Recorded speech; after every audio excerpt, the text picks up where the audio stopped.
500.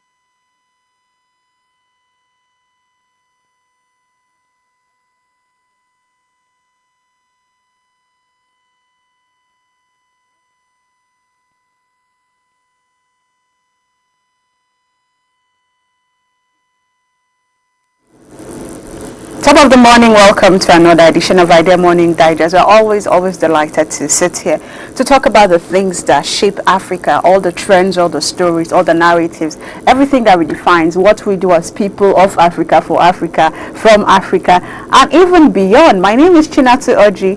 I'm not the melanin popping Cynthia. I am Chinatu Oji. I have melanin popping Cynthia in the building. I mean, I like how everything is flowing from Africa, for Africa, in Africa, interesting, and with Africans. And with Africans, yeah, proud Africans. Yes, good morning everybody, and good morning Chinatu. Always good to be here with you. Cynthia, I'm not going to accept that good morning because this is the season. Okay. And if you're going to say good morning to Chinatu, it should come with a parcel. Let's do it behind the scene. No, I'm saying it because for the public to know, so that Cynthia is they are going Christmas to be expecting something from me. Oh, okay. And I mean, I'm planning something for them. Let's do it behind the scenes. Clock that. Okay, if you like what we do here, like we always tell you, you can, send your ideas, send your opinions, send what you want to know about, send what you want us to talk about as well to our social media handles at Idea Television, all social media platforms.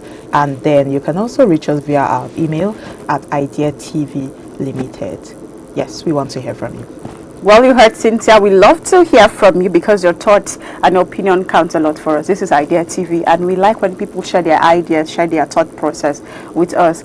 Well, like I always like to remind you, do all to not just subscribe, but download our bulletins. We've had a couple of bulletins out there, and if you've not gotten in contact with any of them, you have no idea what you're missing. Especially this, holiday season, it'll be good that you have grab copies of the bulletins to read. And of course, feed your eyes. We have many documentaries across our social media platforms, especially YouTube, and other free to sources that you can rely on to get to know what Africans are doing for Africa. So there's idea persons of interest, there's idea foundations of interest, there's SMEs of interest, there is everything of interest. There's everything of interest. More coming. And more coming, especially around Africa. So do well to, indulge us. But before we go on a short break, let's tell you the stories and the headlines. Let's just give you some teaser so you know what to expect. First being that President Tinubu is set to present 2026 budget without 2025 performance report. Was that a comfort necessary? Okay, and IPMAN moves into refining and others members to buy DANGOTE fuel. We'll also see Nigeria launches first self-custody Bitcoin wallet service. Interesting. And lastly, AIRTEL partners STARLINK to bring satellite mobile services to Africa. You wanted to say something? Yeah, this and more. I just wanted to tell them that it's about to be a whole lot this morning. So keep your antenna, your listening antenna high. Keep your eyes ready. After this break, we'll be bringing you the tea. We'll spill it as it is. Even though this is not Idea Unscripted, though, but we'll spill it for you. Yes. So don't go anywhere. Tell your other friends that Idea Morning Digest is live. Let's go on this break now.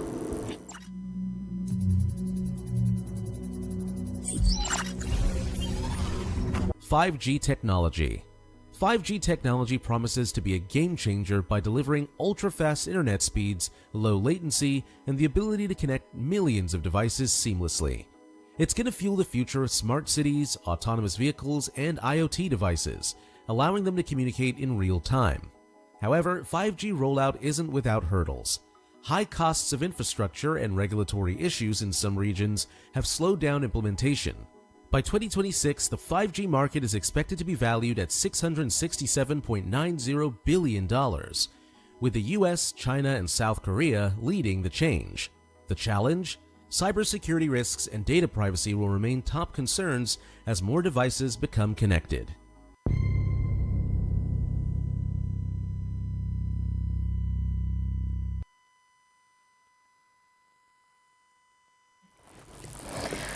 Good to have you back, and if you're just joining, this is the Idea Morning Digest. Now we want to take you through the stories we have for today, and the first story we have here, President Bola Ahmed Tinubu is set to present the 2026 appropriation bill told the National Assembly today, Friday, without releasing a performance report for the 2025 budget. The development has raised fresh concerns about transparency and fiscal accountability. The concern was flagged yesterday by BudgIT, a civic technology organization focused on public finance. It says Nigerians are being asked to accept a new budget without clear information on how the current one has been implemented, noting that budget performance reports are critical for legislative oversight and public trust.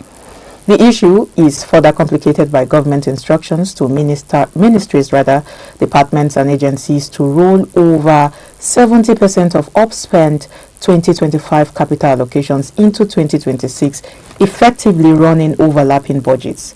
Analysts warn this practice weakens accountability, especially amid rising revenues, subsidy removal, and continued borrowing, and reinforces calls for clearer, more transparent budget reporting. I think this is a very, very fundamental question about governance that budget is asking. Now, the president is expected to, roll out the 2026 appropriation bill today, but he has not released a performance report from spendings from 2025 budget. And now budget is saying, it's only right for budget to come out because budget have a reputation over the years of, as one of Nigeria's most consistent public finance, should I call them watchdogs, if I should say that. And they're asking a very, very relevant question here, and how it's more like, how do we measure progress? That's how I'm translating it. How do we measure progress if we don't know what worked or what failed in Nigeria? And then we are now rolling out another budget, putting money here and there. How people, we want to understand, it's not just budget asking now, it's more like they're asking for the people. People want to understand, because I know that a lot of people in Nigeria, and that's where we fail to as citizens, are not familiar with budgets, are not familiar with budget performance reports. But then I think everybody understands the question of how much money was actually released, even if we don't know the actual money, but we know that money goes into, budget is money, budget is funding, is financing, and we understand that there are projects there, and we should begin to ask what projects were completed, what projects were abandoned, what projects were delayed, what project was stalled, which ministries were, assigned to handle which department was, assigned to handle which ones performed well, which ones did not perform, well. Without all these reports, I think it was last week that lawmakers even came out to say we cannot approve another budget if we do not understand what we have spent. We cannot approve a new spending without an audit of all the past, should I call them promises, because they turn into mere promises when we cannot account for spendings. So now the government I think they're instructing NDAs to roll over 70% of upspent 2025 capital allocations into 2026. I think that's okay, but we want to see what's stalled. What are we rolling over? Let us understand what we are rolling over before we carry on with a new budget. And I think we are not just talking about one budget anymore.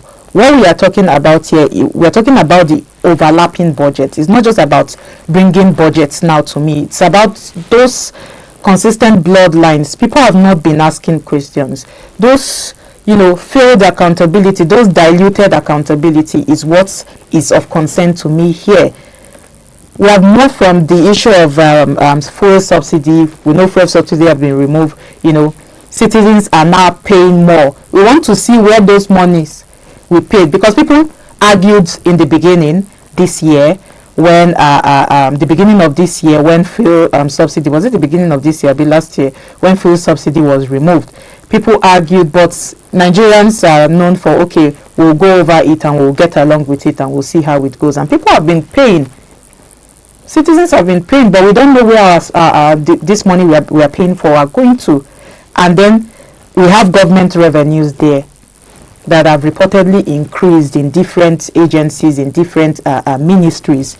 Then we still have borrowings. So where are all these things going to? And the taxes again.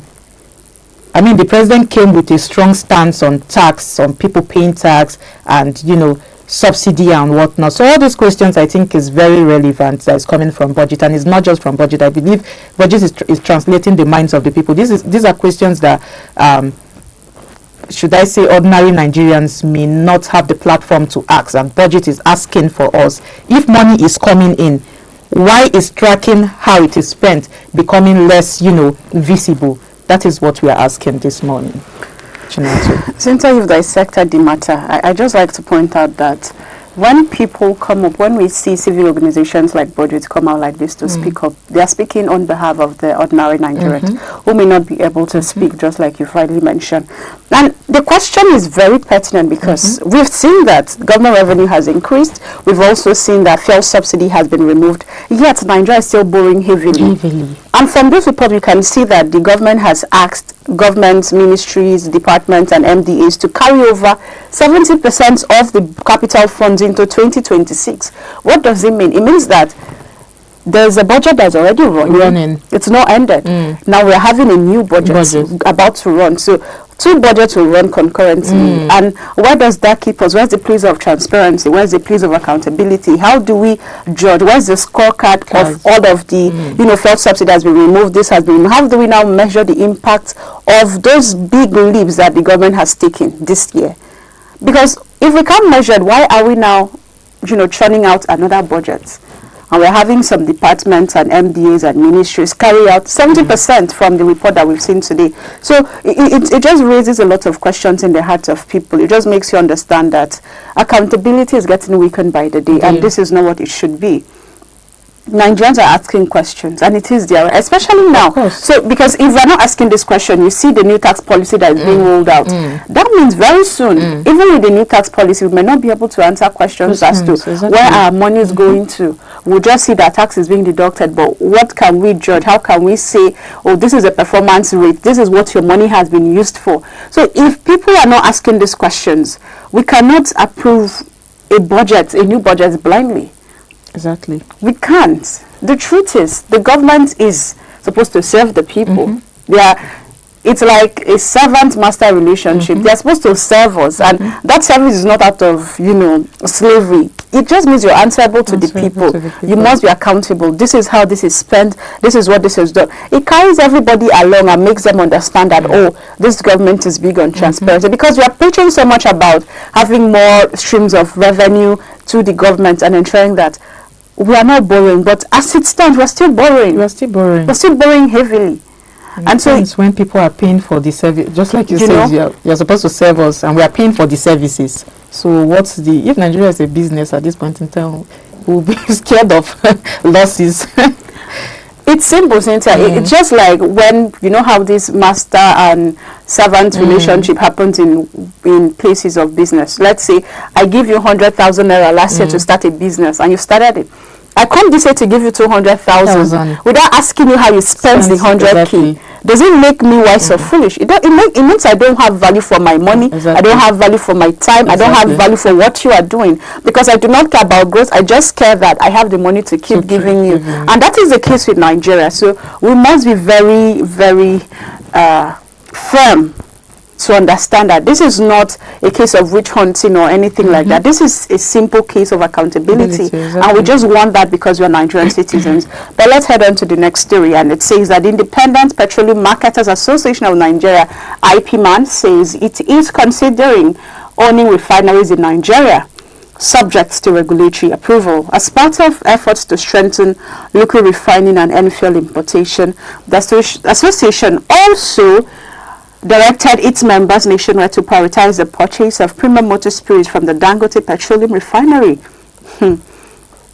Speaking at a press conference in Abuja yesterday, IPMAN National President Abubakar Shetima said the move aligns with ongoing reforms in the downstream petroleum sector and recent leadership changes at the Nigerian. I'm laughing because it feels like it's a reaction to what happened in the regulatory industry just recently. And so this is like IPMAN is saying, let us stand well, let us do well. So, tables are shaking. Tables are really shaking. So the Nigerian Midstream and Downstream Petroleum Regulatory Authority, and of course the Nigerian Upstream Petroleum Regulatory Commission, he said that Shettima said Nigeria must stop importing fuel that can be refined locally. And allow independent marketers to invest in refineries. Shettima also announced that from January 2026, the Dangote refinery will begin direct supply of petrol to registered IPMAN members, including free nationwide delivery, a development he said would help stabilize supply and lower pump prices. He urged regulators to prioritize national interests and called for the settlement of over 190 billion naira in outstanding bridging claims owed to IPMAN members.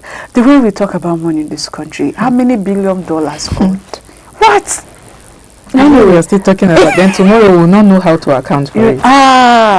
This is a very good and brilliant idea, innovation TV. So when we see innovation stories like this, we are excited. However, is the problem to have more refineries in Nigeria? We don't need new refineries. I'm even surprised that they're only coming to terms with this. We don't even need new. We already have refineries. Let's go and revitalize them. What is the one in Kaduna sitting down? What is the one in Port Harcourt doing? We have to revive them. We don't need new refineries. One in Port Harcourt. And I'm sure that every now and then there's money that is kept aside for these refineries. We just have to go back to the drawing board and make those ones work. That's all we need. Exactly. Make them work. And I don't know how to say this, but I don't want us to encourage capitalism so much. We need competition. We cannot just have only Dangote, selling. Imagine that we have other refineries that are running. Do you think that we'll be buying fuel for 900 or 800 and something? No, it will automatically drop. So while we are supporting the Dangote refinery, we have to wake the ones that we already have. They are dying. They are decaying, and every now and then we come out with stories about, we need new refineries. We keep waking up to reality every day. When do we actually wake up? When? I think you're waking up now. Because IPMAN represents us. So I feel like they are waking up, or we are waking up now. It's more like, it still goes back to that accountability we are talking about. Yeah. Even if, because IPMAN represents the people now, even if the people are coming out to say this is what we want, it's left for the government to, enforce this or enforce or reinforce if they say they have been enforcing it before, these things. And like you said, these innovative ideas. But I feel like this is a very interesting shift. If it is, if they listen to IPMAN, because we've been complaining about a lot. And IPMAN is more like representing all of the filling stations in Nigeria. So I feel like they're representing all of us, because we've been dependent on imported fuel. Even these filling stations have been dependent on imported fuel for long. And it's not like they enjoy it. They are met with different policies, inconsistent policies. Today this one comes, tomorrow this one comes. And that is what is causing those pricing instability. Sometimes it's not because they just want to stand up. This morning the price is 6 point something naira. This by evening it has changed hands again, maybe increased or come down to something that, and every day is always by percent it is coming down. And I just feel like what IPMAN is trying to say here now is just that they are tired of complaining, because we have been complaining for a long time now. Every day independent marketers will come out and say this is our problem. Price instability, this one, that one, lack of proper good refineries in the country is causing us this problem. So what they are saying is we are tired of complaining. This time what we are saying is we want our own refineries, and this is what is going to solve our case. So when the president said that, that's the president of IPMAN, the vice president rather said that association is exploring refinery ownership that is subject to regulatory approval, while also directing members to prioritize fuel from the Dangote refinery. Like, I'm trying to weigh the check and balance here. What are you saying, sir? With all due respect, what are you saying? We have to think of public. I've always advocated for public-private partnership, especially when it comes to the oil sector and all of this. I've always advocated for this. You are saying people should prioritize this, and yet you are saying the association IPMAN is trying to explore refinery ownership. How? They are only requesting for a means to provide better services to their customers. I think that is what they are, because them too, they are tired of all the downturns. They are tired of all the up and downs. They just want a solution once and for all. So if we want to even put it into you are telling people to now start buying fuel from Dangote refinery. Dangote refinery it's a private owned company, and it's like the largest in Africa. And yet Dangote refinery, let them not forget that Dangote has also complained about not being provided with crude in Nigeria, where it is situated. So I think we just have to find a way to, them adjust policies, especially because of this post-subsidy market-driven oil economy that we are facing now. We just have to find a way to adjust policies that will suit everybody. Just do the balance and check properly. But then I just feel what IPMAN is saying is a good news. Even if IPMAN still owe 190 billion in bridging claims, according to them, it's money meant to cover transportation and fuel across the country. But I don't know where that story is going to. But then I feel like I am one with what IPMAN is saying, and I think it's just for progress at the end of the day. This is for progress, but it also exposes all other unresolved structural issues which the government should come to terms with and find a way to do these check and balances. But then we have to move to the next story. Or you have something to add? What am I adding again? Okay, to the next story. Nigeria has recorded a new milestone in digital finance today, Friday, with the launch of a self-custody Bitcoin wallet service, described as the first of its kind on the African continent. Stories we like to hear. And the service is being introduced by Stealth Money, allowing users to purchase Bitcoin hardware wallets using the Naira, with delivery available nationwide. The company says the move is aimed at giving Nigerians direct control over their digital assets. Stealth Money says the service also offers personalized support to help users secure their Bitcoin outside online exchanges, which are often vulnerable to hacks, strengthening financial independence and long-term asset protection. I'm trying to digest this and just rethink. First of all, I'll say we're trying to rethink money here, and yes, I can say it's very good with how we're trying to rethink money. I think this is like the first in Africa, the first custody, first self-custody Bitcoin wallet service, and it has been introduced by Stealth Money, and Nigeria is launching this, and this is the first in Africa. Self-custody wallet, I feel like this means you own your own Bitcoin yourself. Yeah, you have control over your own Bitcoin. Okay, and it's not an exchange, it's not a platform, it's not a third party, and all of those things. I think this matters. It's very important because we've seen online exchanges being hacked.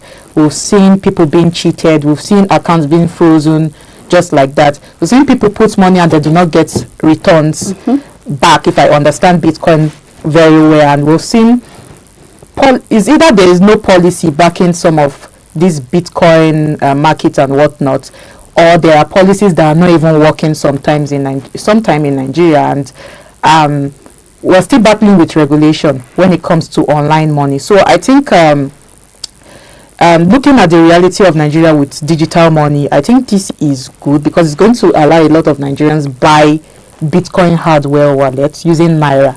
Very important, using Naira, because most of the time it's very hard for you to use Naira to buy digital money. So I like that we can now use Naira. What Stealth Money is bringing is that we can now use Naira to buy Bitcoin, and it can be delivered nationwide. And in no time, I think we are going to even start using Bitcoin to, it's going to be our own value exchange. But I think this is a big deal for Nigeria as a country. going back to regulation that I spoke of earlier, country that, first of all, let's talk about inflation. And we know what inflation does to savings. How many people have savings? Okay, I don't know. Let me not speak for everybody, but I mean, I think saving these days in Nigeria is very, very hard. And most of what I translate Bitcoin to as is like, it kind of helps you save. But in Nigeria, where we are battling with inflation, I feel like inflation in this country kind of erodes savings. And then we are talking of currency again. Today, it's either foreign exchange is like this, tomorrow it's like this. Our currency we know is not that strong. Naira is not that strong. And with the way online scamming, all of these things, but I don't want to dwell on online. I was avoiding not to mention online scamming because we have to grow. We have to move past that talk. But then I'm very particular about inflation and our unstable, our not very strong, our volatile currency. I'm very, very particular about that. But if states money are saying they are going to put a lot of control and they have done all their checks and balances with this new innovation, I think we can explore this option. But altogether, I just feel like it's a good one for us. But is it going to replace banks?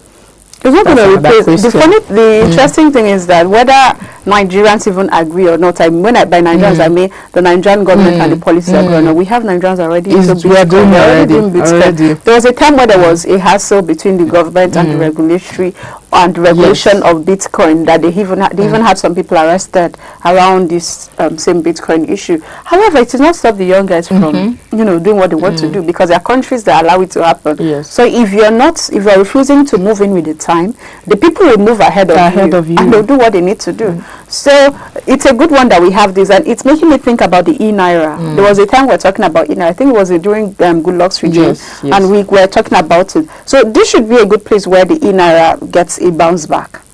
That's what I'm thinking, because I don't know how our Naira is going to, yes, especially in terms of value. What is our Naira worth today? What is it worth today? So we might need to rethink strategies around proper ownership, because this is a private company coming to partner with us. Yes, coming to partner with us. So if you're not very keen and careful around these, even though we say self-custody, but because they're introducing it to us, so it means they still have a larger portion of that custody. The only difference is that you as an individual, you can control how your money moves, rather than entrusting online platforms to, calculate and make the exchange for you, where sometimes hackers can attack. So I think we must, as a matter of urgency, sit down with this, think of new strategies to work with. And if possible, why don't we develop our homegrown, have companies that are, Africa unique to us, not just have foreign companies come here and tell us what to do around, Bitcoin. Because so far so good.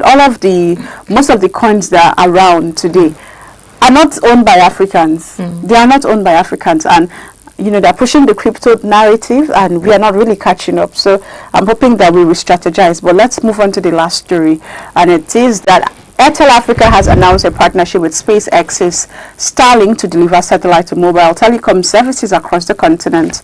The collaboration will allow AIRTEL customers to connect directly to satellite using their smartphones, especially in rural and hard-to-reach areas with little or no network coverage.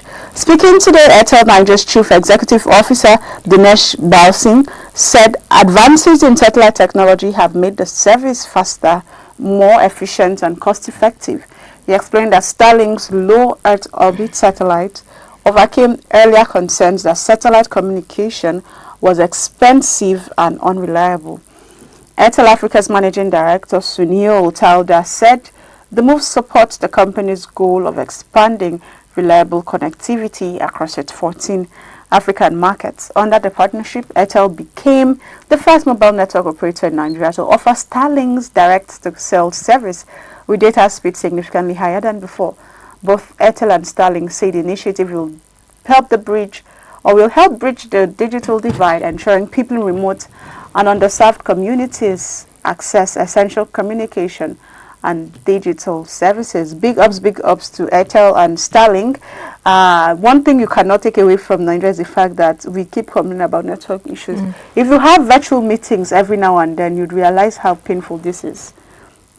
you know, you just hear how network is really bad and you cannot do anything. You keep repeating, can you hear me? Can you hear me? And the moment the person says, I can hear you, and you say the next thing, they can't hear you anymore. So I'm very excited for AIRTEL and this Starlink partnership, because think about the remote areas. We always, it feels like there's usually a huge concentration of development in the urban region. So thinking about the remote areas where internet connectivity seems to be on the low, makes a lot of sense, and I just can't wait for it to roll out. And I hope that when it rolls out, it will be affordable. I don't want to hear that you have to spend hundreds of thousands of naira to access the same internet, because that's another issue. Just this year we had our data rates go up, really up.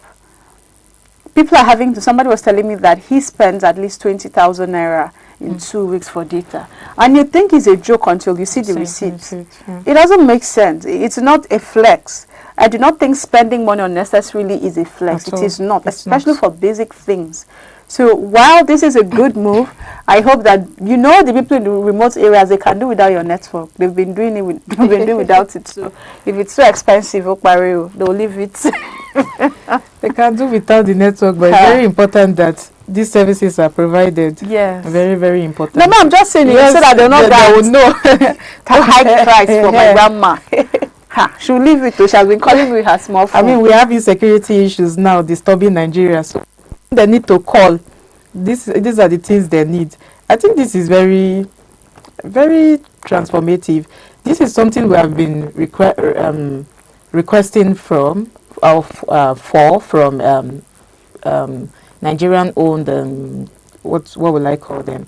Like night concerts. These are the things we are saying. I remember when they said they wanted to roll out cable some months back. Night concert wanted to roll out cable, or how did they call them? Optic, whatever, fiber, cable, whatever. I'm not familiar with these terms, but I was like, what happens to satellites? Why are we still thinking about in Nigeria? And to see that companies like AIRTEL is taking it upon themselves, AIRTEL Africa, partnering with STARLINK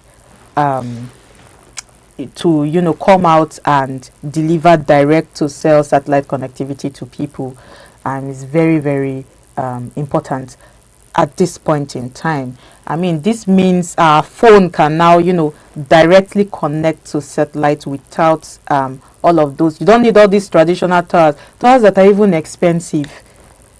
Very expensive. Sometimes even if they are mounted in your area, you are not even sure of connectivity. There is unreliable connectivity. Sometimes it's even not existent at all. So I feel like this is a very huge step, and I say big ups to AIRTEL for this move, seeing how they can, you know, move Nigeria away from that traditional way of doing things and solving all of those old problems, you know, with new ideas is what we always advocate for, and we are seeing it here with what AIRTEL and Satellite or SpaceX is doing. I think it's very important, just like you mentioned, especially for rural communities in Nigeria where, you know, a lot of people do not have. Well, even if we look at it, but according to China too, they can do without you. But remember, these people are responsible for most of the food we eat. How will they, you know, we need communication to get some of these things across. So I like that they are taking it upon themselves to, you know, create that. I feel like this is, at the end of the day, it's just about digital inclusion. It's not even only about faster internet, it's about digital inclusion. And I like how they are bringing everybody together and solving this problem. I just hope this problem gets solved. This problem of connectivity, network issue gets solved once and for all in Nigeria. This means wide coverage for Africa, and it's very good. We love to see things like this. But let's go over the news we brought you. You heard that Tinubu set to present 2026 budget without 2025 performance report. And IPMAN moves into refining orders members to buy DANGOTE fuel. You also heard Nigeria launches first self-custody Bitcoin wallet service. And lastly, we brought to you that AIRTEL partners STARLINK to bring satellite mobile services to Africa. And with that, we're going to short break. On the other side, it'll be time for us to talk about something. We'll be looking at AI redefining romance and human connection today. So stay with us.